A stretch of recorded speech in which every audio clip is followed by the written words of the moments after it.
नमस्कार दोस्तों, मैं किशोर कुमार साहू।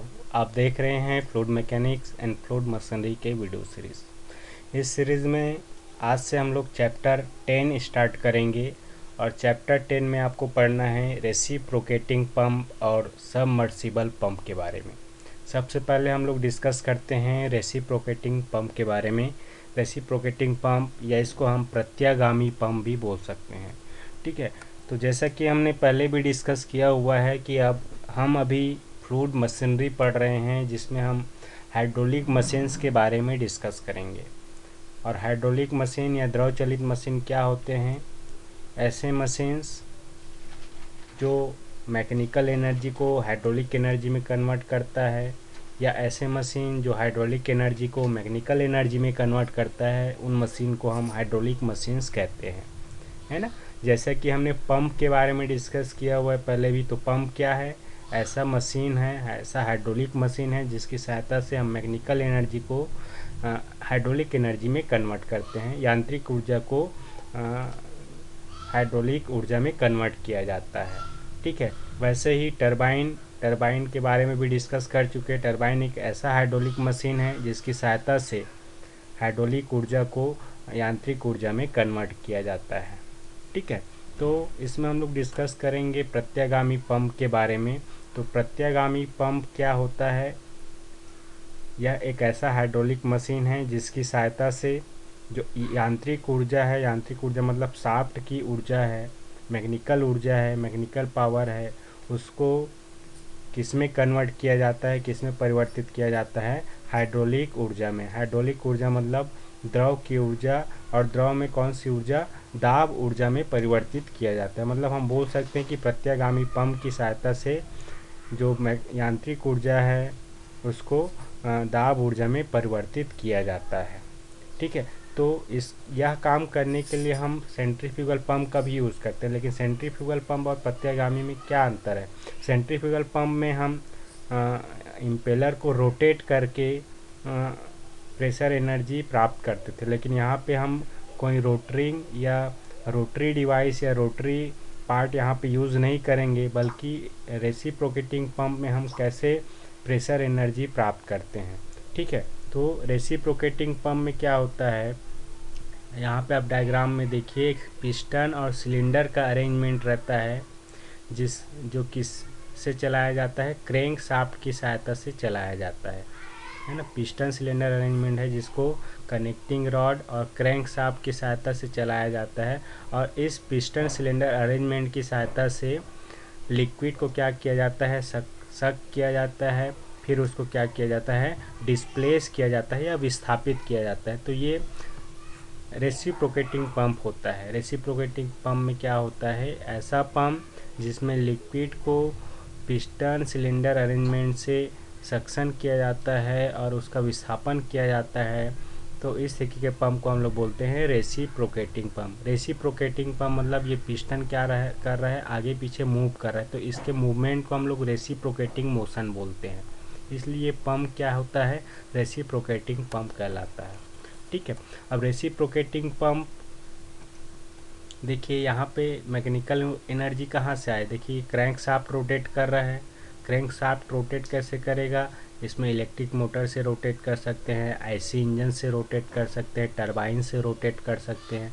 मान लो इलेक्ट्रिक मोटर कनेक्ट है, तो इलेक्ट्रिक मोटर से इसको हम मैकेनिकल पावर दे रहे हैं, तो ये क्रैंक शाफ्ट की सहायता से मैकेनिकल पावर पिस्टन में ट्रांसमिट हो रहा है। तो ये मैकेनिकल पावर यहाँ पे है। अब इस मैकेनिकल पावर से क्या किया?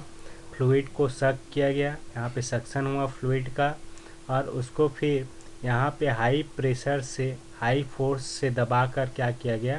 हाई प्रेशर एनर्जी से इसको बाहर के तरफ डिस्चार्ज किया गया। तो यहाँ पे ये मैकेनिकल एनर्जी किस में कन्वर्ट हो गया? यहाँ पे फ्लूइड के प्रेशर एनर्जी में। तो फाइनली इस पंप से हम लोग मैकेनिकल एनर्जी को हाइड्रोलिक एनर्जी में कन्वर्ट करते हैं। ये रेसिप्रोकेटिंग पंप जो है वो क्या है? यह पॉजिटिव डिस्प्लेसमेंट पंप है। जैसा कि अभी डिस्कस हमने किया हुआ है कि इसमें फ्लूइड को डिस्प्लेस करके हम लोग क्या करते हैं? उसको पंप किया जाता है। तो पॉजिटिव डिस्प्लेसमेंट का मतलब होता है कि एक फिक्स अमाउंट या निश्चित लिक्विड या द्रव की मात्रा को सक करके उसको विस्थापित किया जाता है ना। इस तरीके से इसमें रेसिप्रोकेटिंग पंप में होता है, इसलिए इसको पॉजिटिव डिस्प्लेसमेंट पंप या धनात्मक विस्थापन पंप कहा जाता है। ठीक है, इस तरीके के रेसिप्रोकेटिंग पंप को हम लोग कहाँ पे यूज़ करते हैं? ऐसे जगह पे यूज़ करते हैं जहाँ पे आपको लो डिस्चार्ज की ज़रूरत हो, कम पानी की ज़रूरत हो पर सेकेंड, और अधिक ऊंचाई तक आपको पानी पहुँचाना हो, हाई हेड, है ना। लो डिस्चार्ज हाई हेड पे जब आपको पंपिंग करना हो तो रेसिप्रोकेटिंग पंप का उपयोग वहाँ पे करते हैं। ठीक है, यहाँ पे आप डायग्राम में देख सकते हैं क्रैंकशाफ्ट पिस्टन है और ये वाटर का सम्प है। ये जब पिस्टन में मूवमेंट होता है तो वाटर सक करके उसको सक्शन करता है, फिर उसमें मैकेनिकल एनर्जी से ये पिस्टन को आगे की तरफ धकेल दिया जाता है, जिससे ये वाटर में हाई प्रेशर जनरेट होता है और ये पंप होता है। तो मैकेनिकल एनर्जी से प्रेशर एनर्जी में यहाँ कन्वर्ट किया गया है और वाटर को पंप किया गया है। ठीक है, इस तरीके से ये रेसिप्रोकेटिंग पंप होता है। ठीक है, आगे हम लोग डिस्कस करते हैं रेसिप्रोकेटिंग पंप कितने प्रकार के होते हैं। तो रेसिप्रोकेटिंग या प्रत्यागामी पंप को हम दो पार्ट में डिवाइड कर सकते हैं। एक होता है according to contact of water और दूसरा होता है according to number of cylinder. ठीक है, according to contact of water दो तरीके से होता है, एक सिंगल एक्टिंग रेसिप्रोकेटिंग पंप होता है, दूसरा होता है डबल एक्टिंग रेसिप्रोकेटिंग पंप। वैसे ही according to number of cylinders, इसके आधार पर भी दो तरीके से पंप होते हैं, एक सिंगल सिलेंडर रेसिप्रोकेटिंग पंप और दूसरा होता है मल्टी सिलेंडर रेसिप्रोकेटिंग पंप। ठीक है, तो पहला हम लोग डिस्कस करते हैं according to contact of water ना, पानी के संपर्क के अनुसार रेसिप्रोकेटिंग पंप दो प्रकार के होते हैं। पहला होता है सिंगल एक्टिंग रेसिप्रोकेटिंग पंप, एकल एक्टिंग प्रत्यागामी पंप। जैसा कि आपको यहाँ पे डायग्राम पे दिखाई दे रहा है, जब वाटर क्या हो या फ्लूइड क्या हो, पिस्टन, ये पिस्टन है, पिस्टन के एक सरफेस पे कांटेक्ट पे हो, तो इस तरीके के रेसिप्रोकेटिंग पंप को हम लोग एकल एक्टिंग या सिंगल एक्टिंग रेसिप्रोकेटिंग पंप बोलते हैं ना। समझ में आया होगा कि पिस्टन के एक सरफेस पे ये है और ये दूसरा पीछे की तरफ है, तो एक ही सरफेस पे या एक साइड पे जब वाटर का कांटेक्ट हो या फ्लूइड का कांटेक्ट हो तो इसको हम लोग बोलते हैं सिंगल एक्टिंग पंप। ठीक है, और दूसरा है डबल एक्टिंग पंप। देखिए यहाँ पे डबल एक्टिंग पंप में जब यहाँ पे भी इनलेट है, यहाँ पे भी इनलेट है, और दो इनलेट दो आउटलेट है। जब ये इस तरफ मूव कर रहा है तो इधर सक्शन हो रहा है, जब इधर मूव कर रहा है तो इधर सक्शन हो रहा है। तो ये पिस्टन के दोनों साइड में वाटर का यहाँ पे कांटेक्ट है या फ्लूइड का कांटेक्ट है, तो इस तरीके से ये पंप कहलाता है डबल एक्टिंग रेसिप्रोकेटिंग पंप, जिसमें पिस्टन के दोनों साइड वाटर के कांटेक्ट में होते हैं। ठीक है, सिंगल एक्टिंग में क्या होता है, देखिए जब ये एक ही तरफ पूरा क्रैंक 360 डिग्री या एक चक्कर लगाता है तो एक स्ट्रोक में आपको ये पावर मिलता है, मतलब सक्शन होता है। यहाँ पे दोनों स्ट्रोक में इसका पावर मिलता है। इसके बारे में आगे डिस्कस करेंगे, ये कैसे इसमें डिफरेंस है, क्या क्या चीज़ें होती है। अभी आपको ये क्लासिफिकेशन समझ में आना चाहिए। ठीक है, इसके बारे में डिटेल में आगे हम लोग डिस्कस करेंगे। दूसरा जो क्लासिफिकेशन है वो है according to number of cylinder.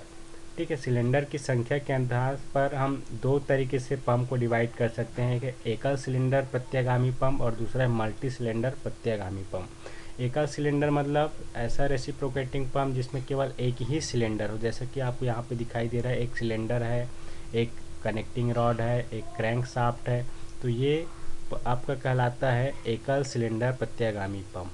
ये डबल एक्टिंग भी हो सकता है और सिंगल एक्टिंग भी हो सकता है ना, वो अलग चीज़ है, लेकिन ये एक ही सिलेंडर है तो ये सिंगल सिलेंडर प्रत्यागामी पंप। और एक दो या दो से अधिक सिलेंडर हो, ऐसे पंप को हम लोग बोलते हैं मल्टी सिलेंडर प्रत्यागामी पंप। अगर दो सिलेंडर है तो डबल सिलेंडर प्रत्यागामी पंप कहेंगे, तीन सिलेंडर है तो ट्रिपल सिलेंडर प्रत्यागामी पंप कहेंगे, है ना। इस तरीके से नंबर ऑफ पंप इसमें हो सकते हैं।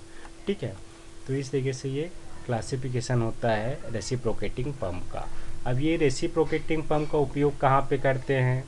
ज़्यादातर आप देखेंगे कि हाथ से या पैर से चलाने वाले जो जैक है, हाइड्रोलिक जैक की बात करते हैं, जिसमें ऑयल प्रेशर का यूज़ करके जैक या मोटर ऑटोमोबाइल्स को लिफ्ट किया जाता है, वहाँ पे जो पंप यूज़ किया जाता है वो रेसिप्रोकेटिंग पंप होता है। ठीक है, ऑटोमोबाइल सेक्टर में आप जाएंगे तो डीजल पंप जो यूज़ करते हैं इंजन के पास, डीजल पंप वो रेसिप्रोकेटिंग पंप होता है। ठीक है। ऑटोमोबाइल सेक्टर में आप जाएंगे तो मोटर गाड़ियों को धोने के लिए जिस पंप का यूज़ किया जाता है वो रेसिप्रोकेटिंग पंप होता है।